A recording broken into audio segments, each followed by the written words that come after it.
kita mendengarkan firman Tuhan, mari kita berdoa. Damai sejahtera Allah yang melampaui segala akal dan pikiran manusia, itulah yang memelihara dan memberkati, mencerahi hati dan pikiran saudara-saudara sekalian di dalam Kristus Yesus Tuhan kita saat mendengarkan dan merenungkan firman-Nya. Amin. Shalom. Selamat sore jelang malam untuk kita sekalian.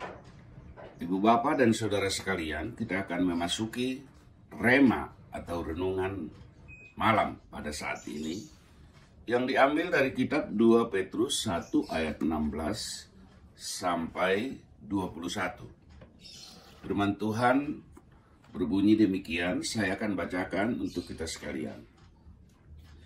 Sebab kami tidak mengikuti dongeng-dongeng isapan jempol manusia, ketika kami memberitahukan kepadamu kuasa dan kedatangan Tuhan kita, Yesus Kristus sebagai Raja, tetapi kami adalah saksi mata dari kebesarannya.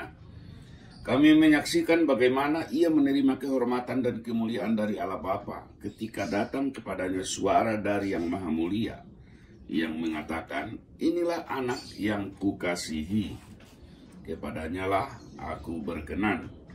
Suara itu kami dengar datang dari sorga ketika kami bersama-sama dengan Dia di atas gunung yang kudus. Dengan demikian, makin diteguhkan oleh firman yang telah disampaikan oleh para nabi. Alangkah baiknya kalau kamu memperhatikannya sama seperti memperhatikan pelita yang bercahaya di tempat yang gelap sampai fajar menyingsing dan bintang timur terbit bersinar di dalam hatimu. Yang terutama harus kamu ketahui ialah bahwa nubuat-nubuat dalam kitab suci tidak boleh ditafsirkan menurut kehendak sendiri. Sebab tidak pernah nubuat dihasilkan oleh kehendak manusia, tetapi oleh dorongan Roh Kudus, orang-orang berbicara atas nama Allah. Amin. Sampai sedemikian firman Tuhan. Konteks firman Tuhan ini merupakan pelayanan pengajaran dan penegasan prinsip kesaksian yang harus dipedomani oleh hamba Tuhan dan umat Tuhan dalam hidup dan pelayanan mereka. Tentunya searah dengan yang Tuhan kehendaki atau yang Tuhan inginkan. Kita akan merenungkan firman Tuhan ini di bawah arahan tema belajar bersaksi untuk kebesaran dan kemuliaan Tuhan. Belajar bersaksi untuk kebesaran dan kemuliaan Tuhan. Kita akan mengangkat 4 dasar dan prinsip kesaksian orang Kristen yang Tuhan kehendaki. Yang pertama, tidak mendasari kesaksian pada dongeng, isapan jempol manusia, tetapi cerita saksi mata ataupun pengalaman ketika merasakan kebersamaan dengan Yesus, diangkat dari ayat 16. Jadi jangan sampai letakkan dasar dan pedoman kesaksianmu pada dongeng maupun isapan jempol manusia. Karena itu sangat menyimpang. Yang benar adalah letakkanlah dasar kesaksian pada hal-hal yang memang disaksikan oleh para rasul maupun hal-hal yang dialami. Bagaimana hidup kebersamaan dengan Tuhan selama perjalanan aktivitas hidup maupun pengalaman kerja ibu bapak dan saudara-saudara sekalian. Yang kedua, menyaksikan bagaimana Yesus menerima kehormatan dan kemuliaan dari Allah.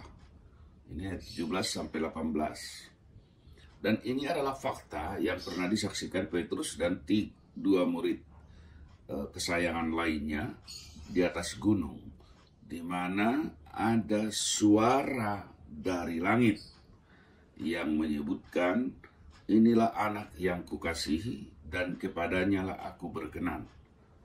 Jadi benar-benar mereka saksikan suara itu. Jadi bukan sesuatu cerita yang dibuat-buat. Dan itulah yang mereka hubungkan dengan nubuatan para nabi, dan ternyata telah digenapi ketika itu disuarakan.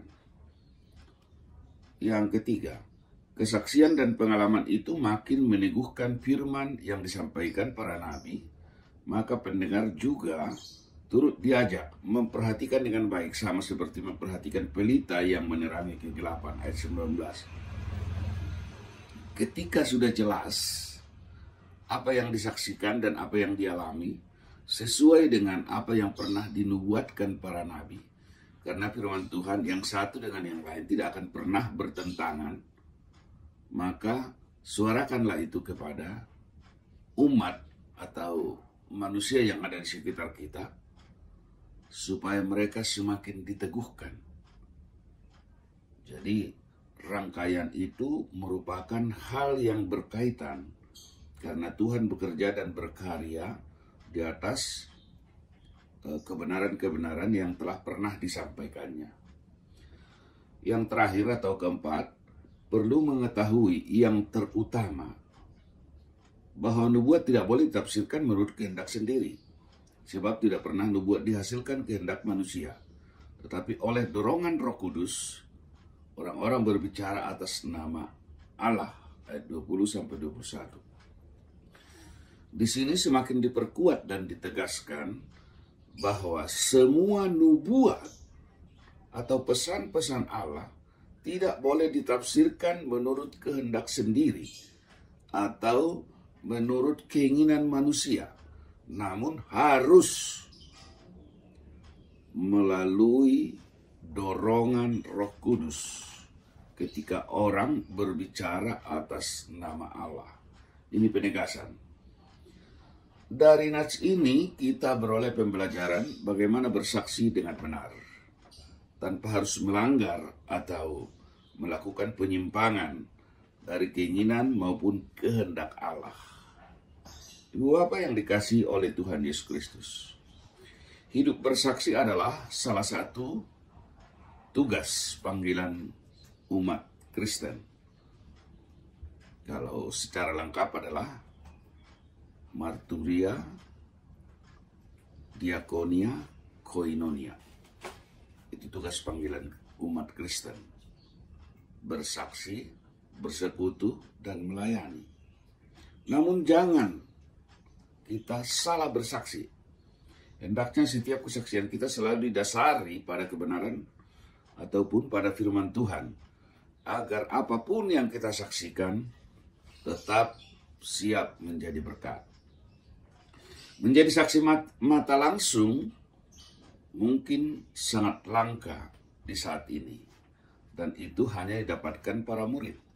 Namun pengalaman rohani kehidupan bersama Tuhan juga tidak kalah penting untuk disaksikan dan dapat meneguhkan iman dan kehidupan rohani saudara yang ada di sekitar kita.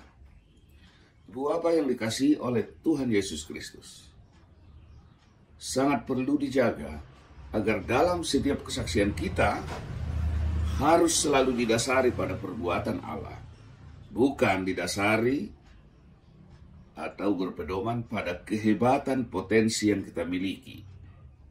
Mari kita bersaksi untuk kebesaran dan kemuliaan Tuhan di hidup ini. Amin. Tuhan Yesus memberkati. Selamat memasuki istirahat malam. Kita berdoa. Bapa di sorga, kami bersyukur buat kasih sayang-Mu. Kami bersyukur untuk kebenaran firman Tuhan yang boleh kami baca dan renungkan. Berkatilah firman-Mu, berkati kami sekalian di dalam memasuki istirahat malam hari ini. Dalam nama Tuhan Yesus Kristus kami berdoa dan bersyukur. Amin.